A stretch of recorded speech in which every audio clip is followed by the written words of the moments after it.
Nadie habría imaginado que aquel modesto vehículo blindado, un híbrido ensamblado con componentes ingleses y coraza rusa, se convertiría en una máquina destinada a sobrevivir a 3 guerras. Le tocaría presenciar las llamas de la carnicería mundial, el caos de la revolución y el rugido de los motores que anunciaban una nueva era.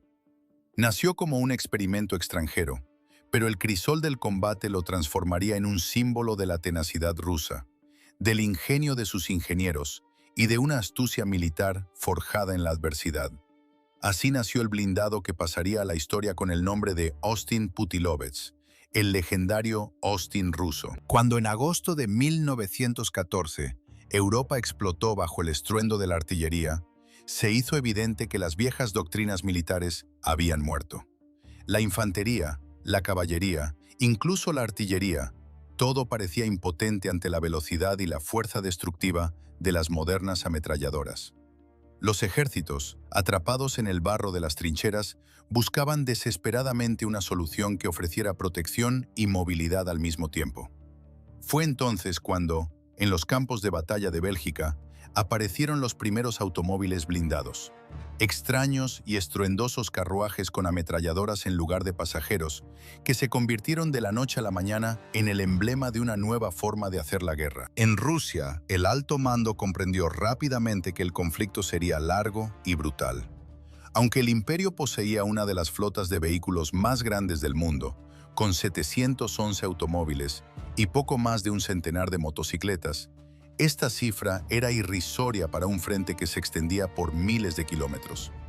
La única fábrica nacional, Russo-Balt, producía apenas un centenar de vehículos al año, y las tropas sufrían una escasez crónica de todo, desde neumáticos hasta gasolina. La decisión de adquirir blindados en el extranjero se volvió inevitable.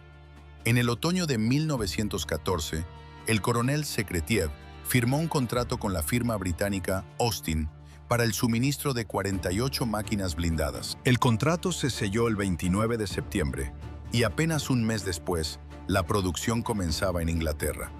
Los británicos trabajaron a una velocidad asombrosa. A mediados de octubre, los primeros vehículos estaban listos. El secreto de su celeridad residía en que no se construían desde cero. La compañía Austin utilizó el chasis de sus robustos turismos, simplemente reforzándolos para soportar el peso del blindaje.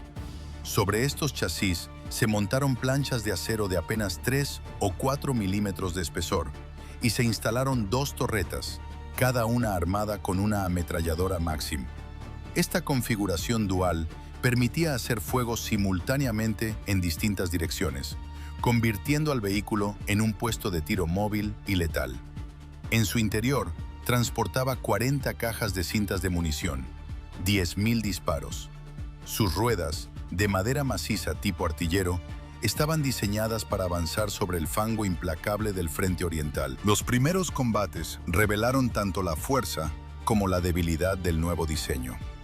El Austin sembraba el terror entre la infantería enemiga, pero su delgada coraza cedía ante las balas de fusil a corta distancia. El motor se sobrecalentaba y el eje trasero se partía bajo el peso. Los oficiales rusos vieron su potencial, pero entendieron que requería una profunda revisión. En la planta de Izorsky, en Petrogrado, el blindaje fue reforzado con nuevas planchas de 6 a 7 milímetros. El peso del vehículo aumentó de 2,5 toneladas a casi 4, pero su capacidad de supervivencia creció exponencialmente. Los ingenieros rusos propusieron además un chasis alargado para mayor estabilidad, neumáticos más grandes y un motor más potente, de 50 caballos de fuerza. No era simplemente un motor y una coraza. Era la encarnación de la adaptación, un testimonio de cómo la necesidad puede forjar leyendas a partir del acero y el ingenio. Una máquina que no solo presenció la historia, sino que fue transformada por ella, convirtiéndose en un símbolo perdurable de la resiliencia en el crisol del conflicto. En los campos de batalla de la Primera Guerra Mundial, donde el barro y el acero redefinían el concepto del infierno, cada innovación era una cuestión de vida o muerte. Los primeros vehículos blindados, torpes gigantes de metal, eran una promesa de poder, pero también una presa fácil.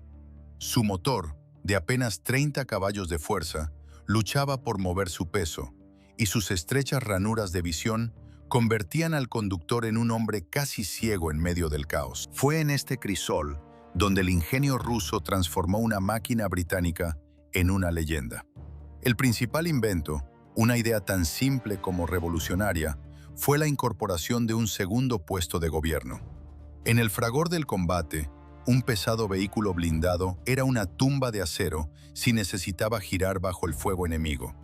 La solución fue audaz: instalar un segundo volante y controles en la parte trasera del casco. De repente, la bestia de metal podía avanzar hacia la refriega marcha atrás, presentando su blindaje frontal al enemigo, para luego retirarse a toda velocidad hacia adelante, sin necesidad de una lenta y suicida maniobra de giro. Esta capacidad le confirió una ventaja táctica abrumadora, una fluidez mortal que ningún otro ejército del mundo poseía. Cuando los ingenieros británicos vieron las modificaciones, su asombro fue palpable. El ejército imperial ruso no se limitaba a usar sus vehículos blindados, los perfeccionaba, los elevaba a un nuevo plano. Por primera vez, los aliados no solo intercambiaban armas, sino ideas de ingeniería, compartiendo la chispa de la innovación en medio de la destrucción mutua. Hacia finales de 1915, se hizo dolorosamente evidente que la dependencia de los suministros extranjeros era una vulnerabilidad fatal. Los vehículos blindados se necesitaban por centenares, no por decenas. Se tomó entonces una decisión trascendental. Rusia fabricaría sus propias máquinas. El plan era una sinfonía industrial. Los chasis llegarían de Inglaterra, el blindaje se forjaría en los legendarios talleres de Izora y el ensamblaje final se confiaría a la planta de Putilov en Petrogrado, una de las joyas de la corona industrial del imperio. La ambición del proyecto era colosal: 10 máquinas al mes, un total de 60 vehículos blindados. De ellos, 2/3 estarían equipados con el revolucionario chasis Semioruga de Adolphe Quegres, un talentoso mecánico francés al servicio del zar. Estos Austins Semioruga estaban destinados a ser los amos de cualquier terreno, capaces de deslizarse sobre la nieve profunda, atravesar el fango intransitable y conquistar las arenas del desierto. Para septiembre de 1916, los planos estaban listos. La producción comenzó. Parecía el amanecer de una nueva era para la tecnología militar rusa. Pero el destino tenía otros planes. La Revolución de Febrero barrió el imperio como un huracán, destrozando las cadenas de suministro. De Inglaterra, solo habían llegado 26 chasis antes de que la producción se detuviera por completo. El poder cambió de manos. Las fábricas quedaron en silencio. El hierro comenzó a oxidarse y los ingenieros, abandonados, dejaron de percibir sus salarios. El proyecto del Austin ruso parecía haber muerto antes de nacer. Fue entonces, en medio del caos y la desesperación, cuando se manifestó el indomable carácter de su gente, negándose a someterse a las circunstancias. A pesar del colapso nacional, la fábrica de Izora continuó blindando los chasis disponibles. Los obreros, con una determinación férrea, ensamblaban los cascos a mano, a menudo recurriendo a piezas viejas y restos de otros proyectos. Para marzo de 1918, 2 chasis blindados estaban completos y otros 3 a medio terminar.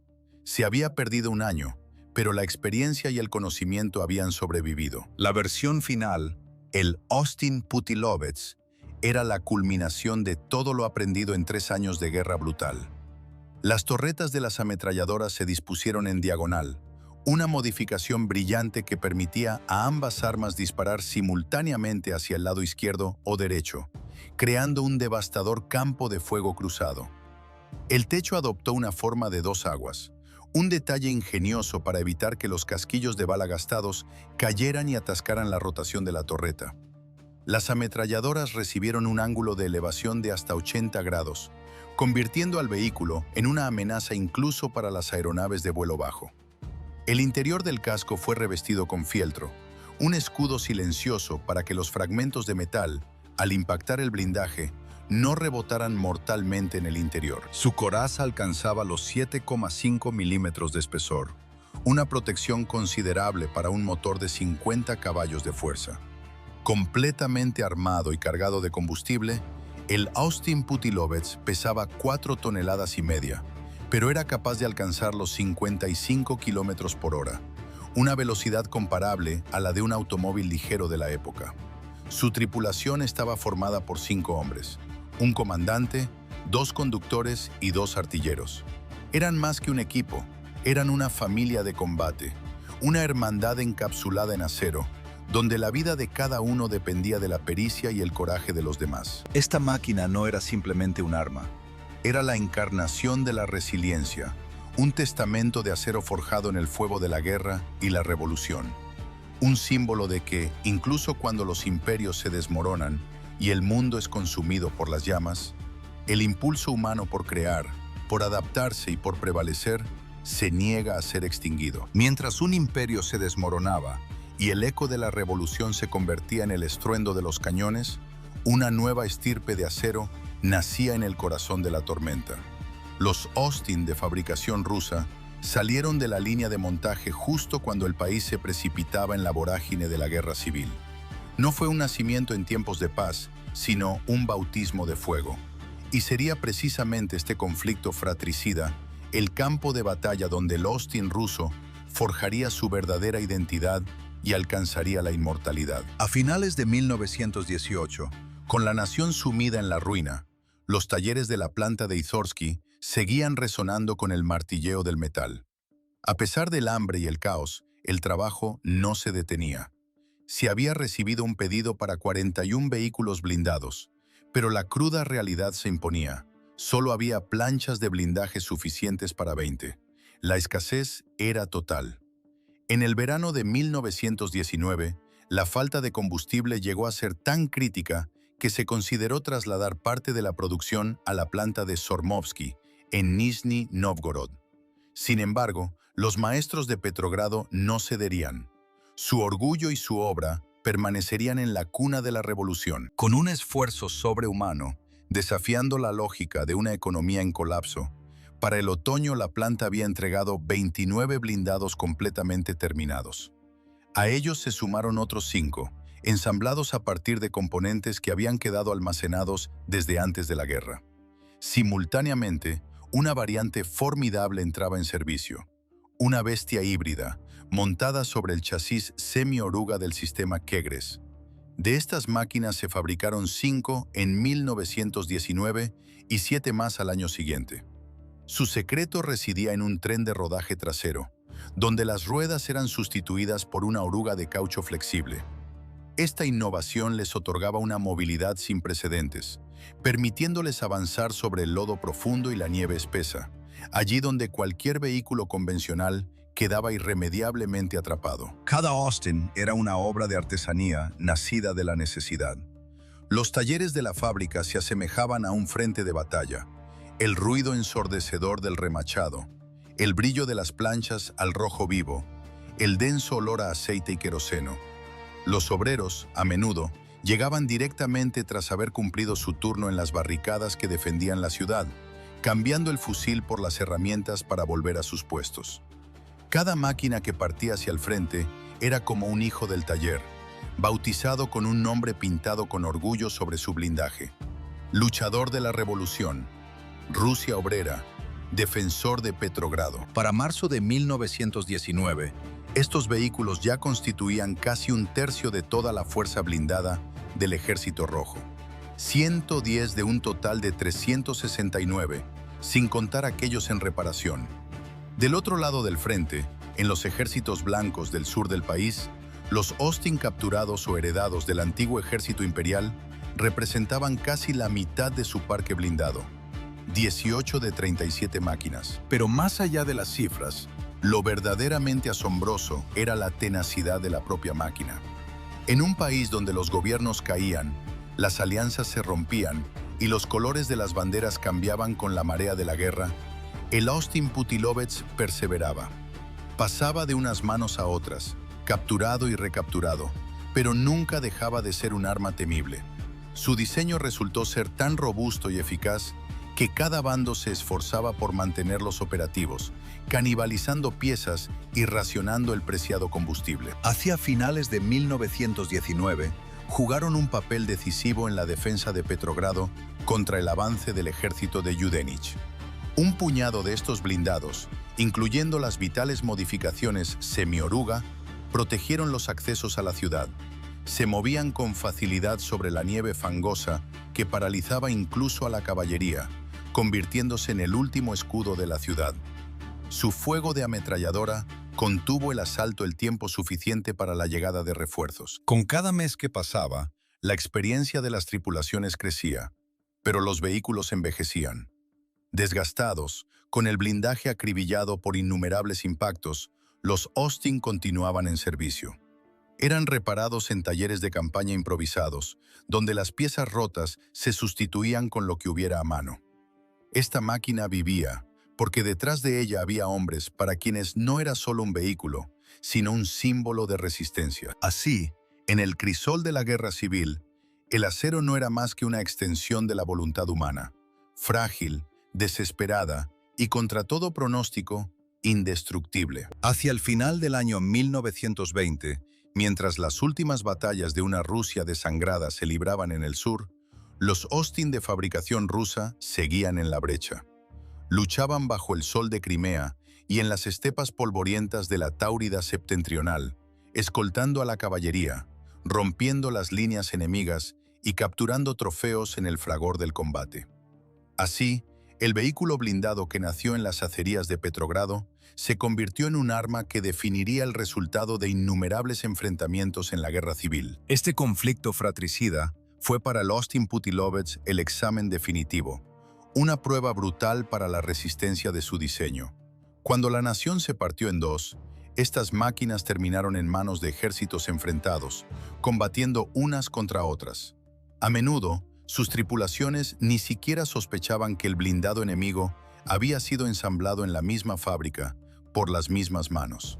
Acero de Putilov se enfrentaba al acero de Putilov, y la pericia de las tripulaciones rusas transformaba cada vehículo en una fortaleza móvil, un bastión indómito en un mar de caos. En la primavera de 1919, cuando los combates más feroces se desataron en los accesos septentrionales de Petrogrado, fueron precisamente los Austin rusos los primeros en recibir el impacto. Los caminos, destrozados por la artillería, eran intransitables para los vehículos convencionales, pero estos blindados, armados con 2 ametralladoras Maxim, avanzaban con una confianza implacable. Su aparición en las posiciones enemigas decidía con frecuencia el curso de la batalla. Su blindaje desviaba las balas, mientras su fuego denso y sostenido obligaba al enemigo a abandonar sus trincheras y fortificaciones. No eran numerosos, pero cada uno de ellos era valorado como una batería de artillería completa. Los comandantes de unidad informaban que la irrupción sorpresiva de un solo blindado en el campo de batalla a menudo quebraba la ofensiva enemiga. Una maniobra afortunada, un avance audaz, podía desbaratar el asalto de un batallón entero. Su agilidad y la capacidad de disparar desde sus 2 torretas en direcciones opuestas convertían al Austin Putilovets en un adversario temible, especialmente en el combate desordenado y cercano, donde cada segundo era vital. Al llegar el otoño de ese mismo año, 3 de estas máquinas, en su versión semi-oruga, participaron en la defensa desesperada de Petrogrado contra la ofensiva de las tropas de Yudenich. En aquellos días, cada disparo, cada cinta de munición tenía el precio de una vida humana. Los vehículos se movían por las calles en ruinas, dando cobertura a la infantería, evacuando a los heridos y reabasteciendo a los combatientes. Debido a las temperaturas bajo cero, los motores solo podían arrancarse encendiendo hogueras bajo el cárter. Sin ese calor, el aceite se espesaba hasta volverse sólido y el motor se negaba a girar. Las tripulaciones pasaban las noches dentro de sus corazas de acero, protegiéndose del viento helado y de los bombardeos incesantes. Mientras tanto, en el sur del país, los Austin desempeñaban un papel igualmente crucial. Durante el verano y el otoño de 1920, participaron casi sin descanso en los combates de la Táurida septentrional. Los caminos polvorientos, el calor sofocante y la perpetua escasez de combustible convertían cada salida en una odisea. En ocasiones, para preservar la mecánica, Los blindados eran arrastrados por caballos hasta que se encontraba algo de gasolina. A pesar de estas adversidades, las tripulaciones jamás abandonaban sus máquinas. Sabían que su blindado era capaz de decidir el destino de una batalla, incluso con el último litro de combustible. Fue aquí donde la versatilidad de su diseño se manifestó de forma más brillante. En algunos vehículos, una de las ametralladoras fue reemplazada por un cañón ligero Hotchkiss de 37 milímetros. Este armamento transformó al Austin en una auténtica máquina de asalto, capaz de enfrentarse a fortificaciones y otros vehículos con una eficacia devastadora. La guerra terminó, las armas callaron y el polvo se asentó.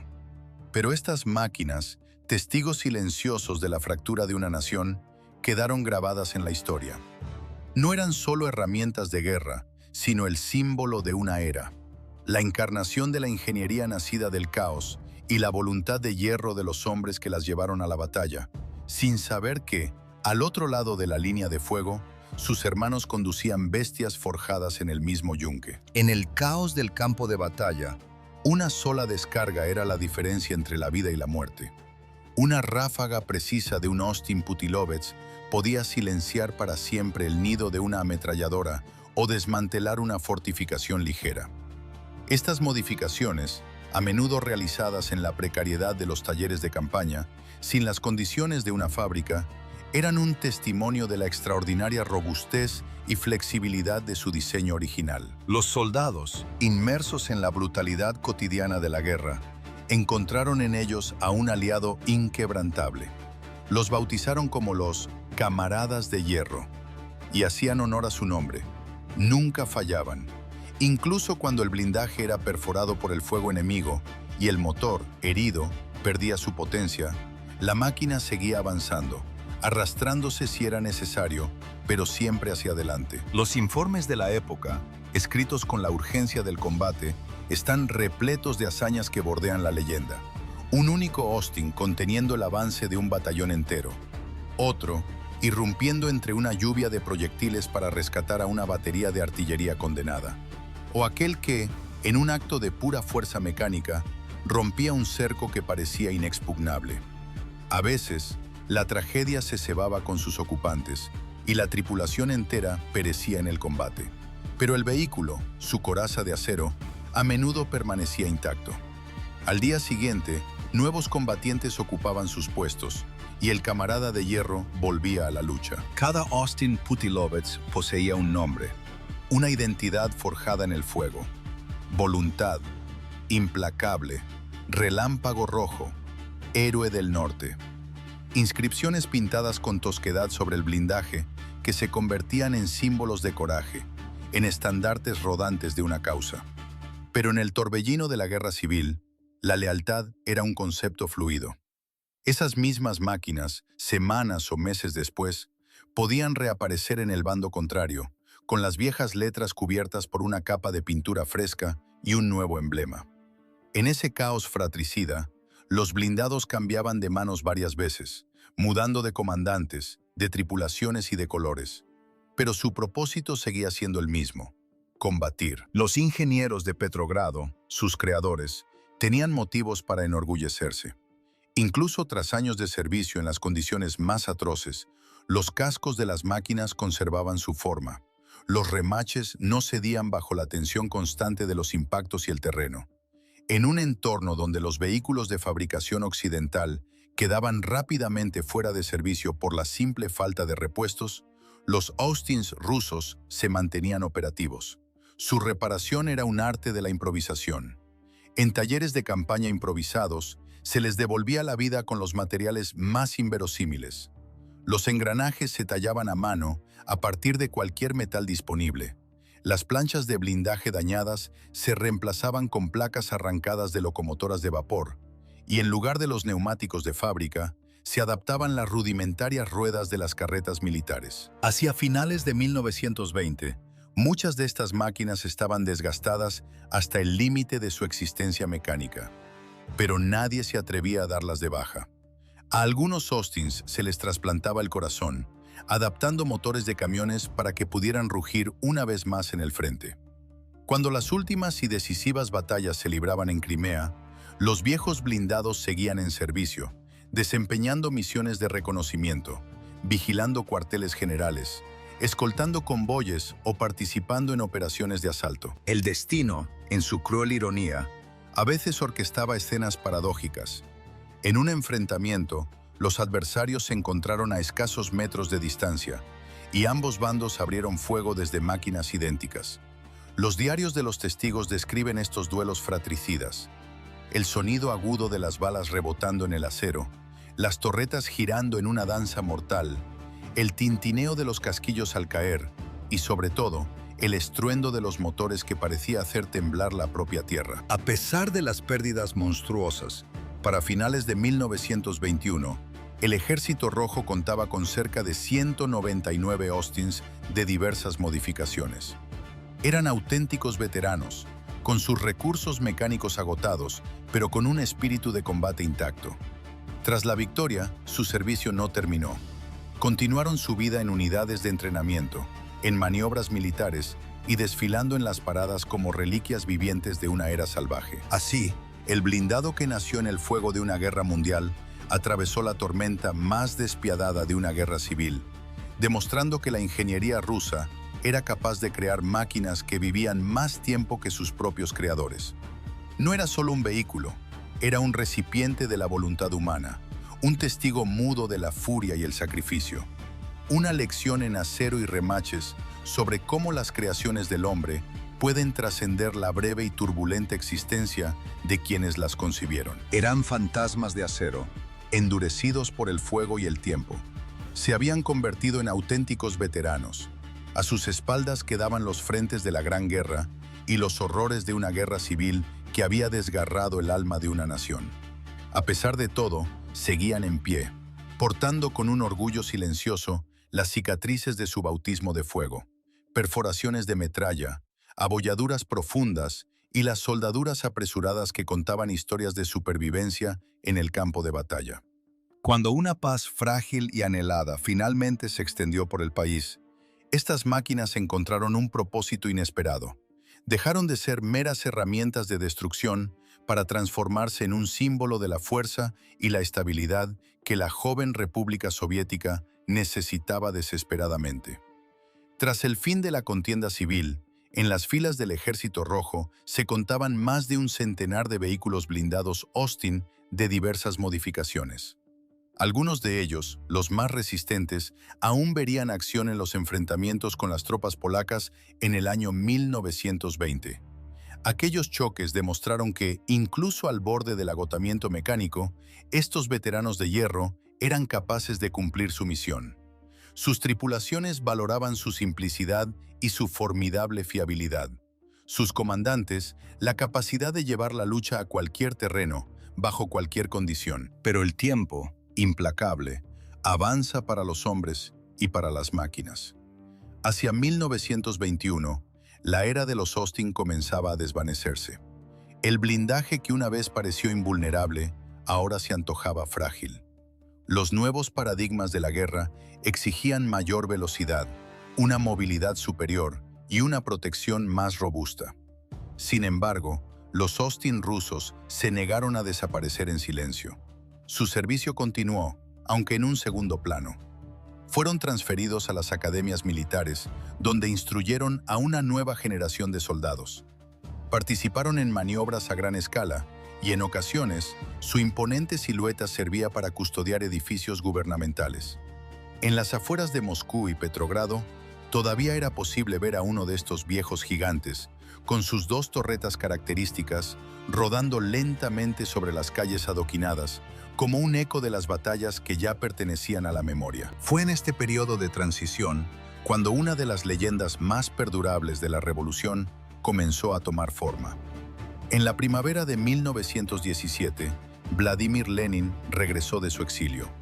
A su llegada a la estación de Finlandia en Petrogrado, un vehículo blindado de la guarnición local fue requisado para servirle de tribuna improvisada. Ante una multitud expectante de obreros y soldados, Lenin pronunció un discurso que cambiaría el curso de la historia, de pie sobre el frío acero de aquella máquina de guerra.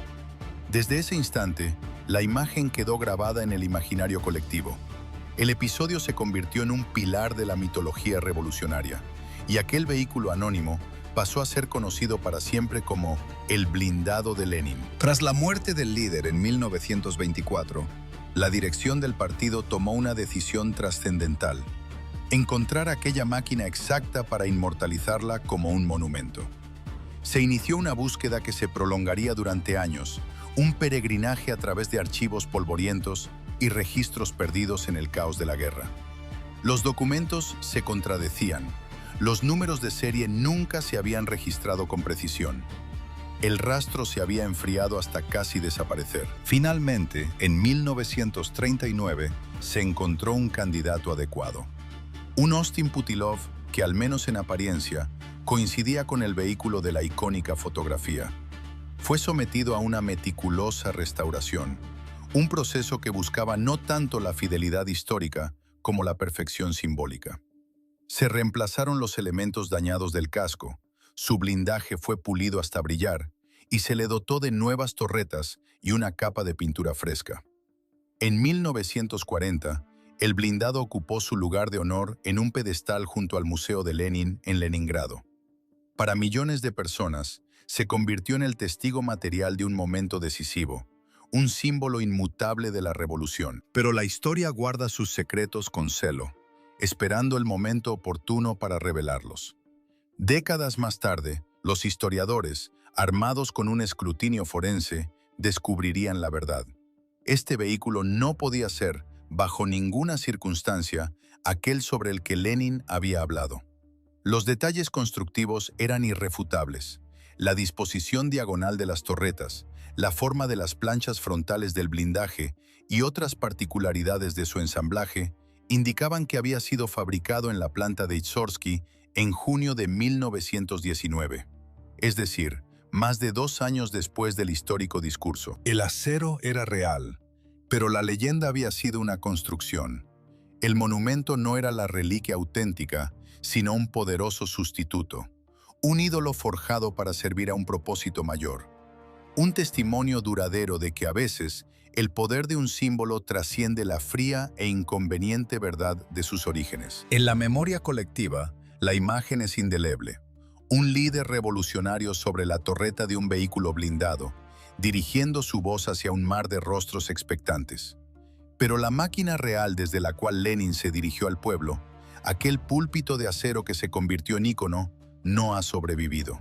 Sus huellas se desvanecieron en la vorágine de la guerra civil rusa, un torbellino donde los blindados cambiaban de manos como botín de guerra, pasando de un regimiento a otro, para finalmente encontrar su fin en el fragor de la batalla. Sin embargo, de entre las brumas del tiempo, emergió un ejemplar no menos fascinante, un superviviente con nombre propio, bautizado con la ideología de su era, Vrag Kapitala, el enemigo del capital.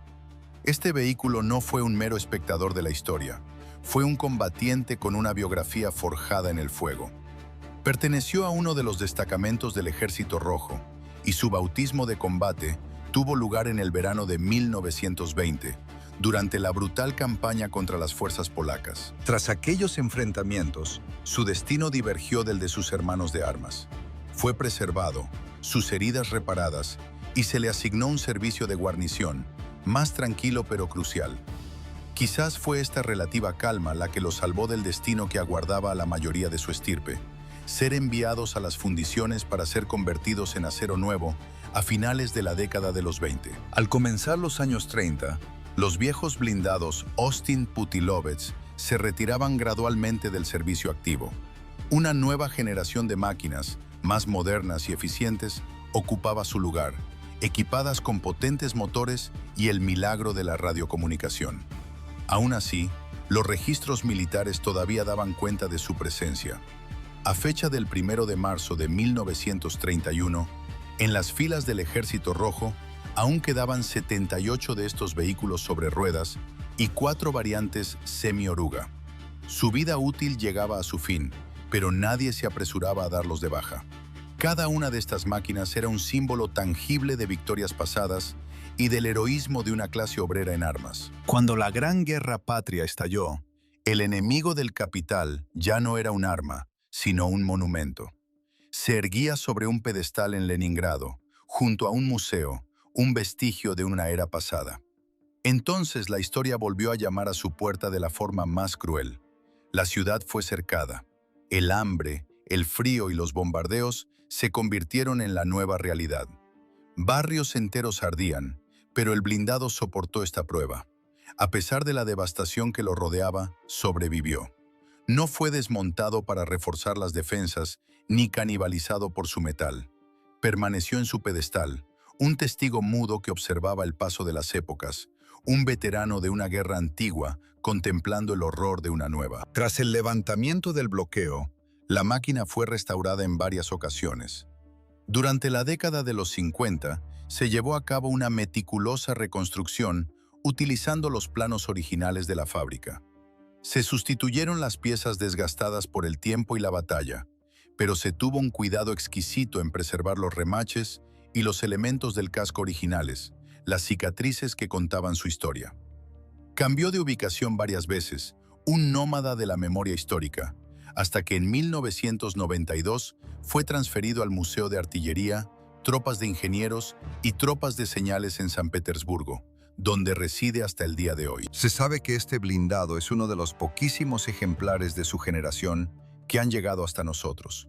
Su viaje lo llevó desde los campos de batalla de la Guerra Civil hasta convertirse en un emblema de la inquebrantable resistencia de Leningrado. Es un auténtico testimonio de la maestría en ingeniería de su tiempo, un diseño que priorizaba la simplicidad y la fiabilidad por encima de todo. Aunque la mayoría de sus congéneres fueron desmantelados, su recuerdo pervivió en las academias militares, donde los cadetes estudiaban su diseño como un ejemplo paradigmático. Pero solo uno, el enemigo del capital, sobrevivió a la época que lo vio nacer. Atravesó 3 guerras, soportó los bombardeos de un asedio legendario y se ha conservado hasta nuestros días. Sus remaches no solo unieron planchas de acero, fueron los ojos que vieron una revolución, el estruendo de la guerra fratricida y el impacto de las bombas enemigas. El metal de este blindado es más que un objeto de museo, es un testigo silencioso de cómo la historia de una nación puede quedar grabada en la piel de una máquina. En el crisol de la guerra y la revolución, el ingenio humano forjó una máquina que desafió a su propia época. La crónica del Austin ruso no es solo la historia de un vehículo blindado, es un testamento a la tenacidad, al trabajo incansable y a una fe inquebrantable en la capacidad de crear lo imposible. En sus planchas de acero resuena el eco del esfuerzo de sus constructores, una voluntad de hierro que transformó el metal en un símbolo de progreso y resistencia. Estas máquinas son más que reliquias olvidadas por el tiempo. Son monumentos silenciosos a la ambición y perseverancia de nuestros antepasados, recordándonos que el verdadero legado no reside en el artefacto que sobrevive, sino en el espíritu que se atrevió a concebirlo.